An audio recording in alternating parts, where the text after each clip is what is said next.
Hi hello moms വേൾഡിലേക്ക് എൻ്റെ എല്ലാ കൂട്ടുകാർക്കും സ്വാഗതം. അപ്പോൾ ഇന്ന് നമുക്ക് നല്ല അടിപൊളി ടേസ്റ്റായിട്ടുള്ള ഒരു 4 മണി പലഹാരം ഉണ്ടാക്കുന്നത് എങ്ങനെയാണെന്ന് നോക്കാം. അപ്പോൾ കുറച്ച് പഴുത്ത പഴം, നല്ല പഴുത്തത്, ആ തൊലിയൊക്കെ കറുത്ത് തുടങ്ങിയിട്ടുണ്ട്. അപ്പോൾ ഞാലിപ്പൂവൻ പഴം എൻ്റെ കയ്യിൽ ഇരിപ്പുണ്ട്.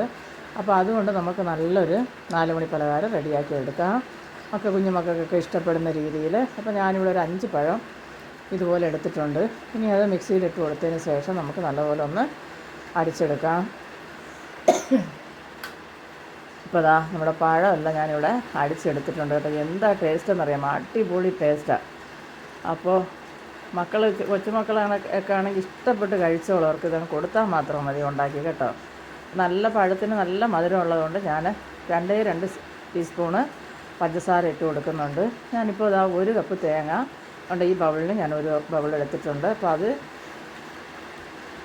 തേങ്ങയൊക്കെ അവരവരുടെ ഇഷ്ടത്തിനനുസരിച്ച് കൂട്ടുകയും കുറയ്ക്കുകയൊക്കെ ചെയ്യുക. അതിലേക്ക് ഞാനൊരു 2 ഏലക്കായുടെ തൊലി കളഞ്ഞിട്ട് കുരു മാത്രം എടുത്തിട്ടുണ്ട്. അതും കൂടി ഇട്ട് ഒരു കറക്കി നമുക്കൊന്ന് എടുക്കാം. ഇപ്പോൾ അതാണ്ട് നമ്മുടെ തേങ്ങ അതാ എടുത്തിട്ടുണ്ട്. ഇതും കൂടെ ഈ പഴത്തിൻ്റെ കൂട്ടിലേക്ക് നമുക്ക് ഇട്ട് കൊടുക്കാം. ഇനി നമുക്കിത് സ്പൂൺ കൊണ്ട് നല്ലപോലെ ഒന്ന് യോജിപ്പിച്ചെടുക്കണം.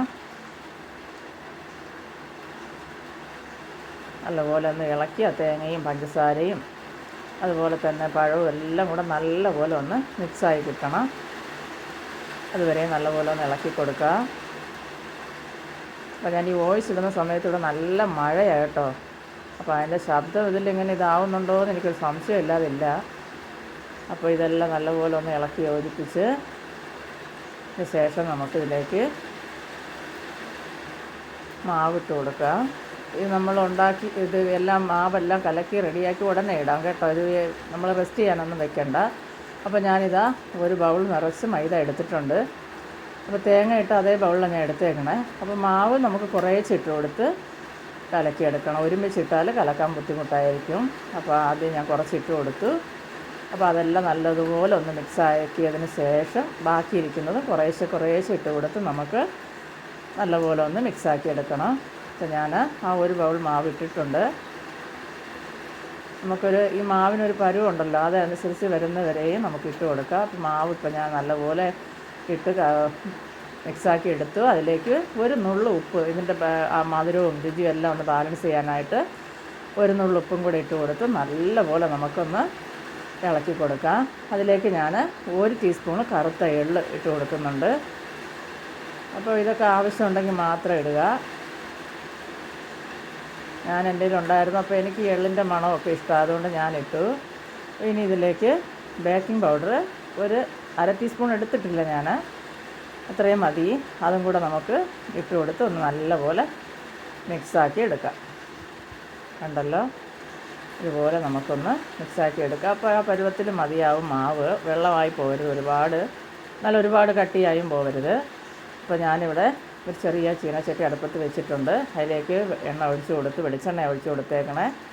അപ്പോൾ എണ്ണ നല്ലപോലെ ചൂടായി വന്നതിന് ശേഷം നമ്മൾ ഈ മാവ് കോരുന്ന സ്പൂണൊന്ന് ആ എണ്ണയ്ക്കകത്ത് ഒന്ന് മുക്കിയെടുത്തതിന് ശേഷം നമുക്കിതുപോലെ മാവ് കോരി ഒഴിച്ചിട്ടാൽ ആ സ്പൂണിൽ നിന്ന് മാവ് താനെ ഇങ്ങനെ വീഴും. അല്ലെങ്കിൽ മാവ് അതിൽ ഒട്ടിപ്പിടിച്ചിരിക്കും. അപ്പോൾ എണ്ണമയം ഉണ്ടെങ്കിൽ അറിയാമല്ലോ, ഒട്ടിപ്പിടിക്കത്തില്ല.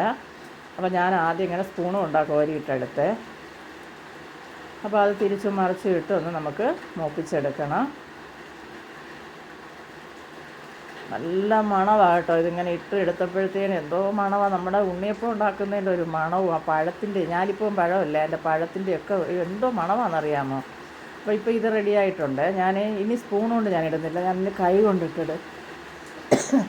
ഇതുപോലെ കുറേശ്ശെ നുള്ളിയിട്ട്, അപ്പോൾ കാണാൻ ഒന്നുകൂടെ ഭംഗിയായിട്ട് എനിക്ക് തോന്നി കൈ കൊണ്ടിട്ട് കൊടുക്കുമ്പോൾ. കൈ കൊണ്ട് നമ്മളിങ്ങനെ കുറേശ്ശെ ഇച്ചിരി മാവ് എടുത്തിട്ട് ഇങ്ങനെ ഇട്ട് കൊടുക്കാം. അപ്പോൾ ഞാൻ ഇതിനെ കൈ കൊണ്ട് ഇടാൻ പോകുന്നത് കേട്ടോ. അതുകൊണ്ട് ഇതുപോലെ കണ്ടോ, ഇങ്ങനെ ഇടുമ്പോൾ ഉണ്ടല്ലോ നല്ല ബോൾ പോലെ കിട്ടുന്നുണ്ട്. ഒരു ഉണക്കിട്ട് കൊടുക്കുക. കാണാനൊരു പ്രത്യേക ഭംഗിയാണ്. അത് നല്ലപോലെ ഇങ്ങനെ വീർത്ത് വരുന്നുണ്ട് നമ്മൾ ഇട്ട് കഴിയുമ്പോൾ ഉടനെ തന്നെ. കണ്ടോ, അപ്പോൾ ഞാനെല്ലാം അതുപോലെ കൈ കൊണ്ട് തന്നെ ഇട്ട് കൊടുത്തു.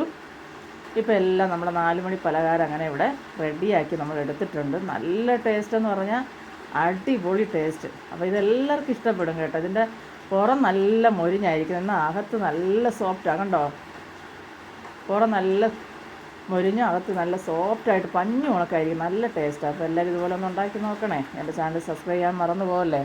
ബായ്.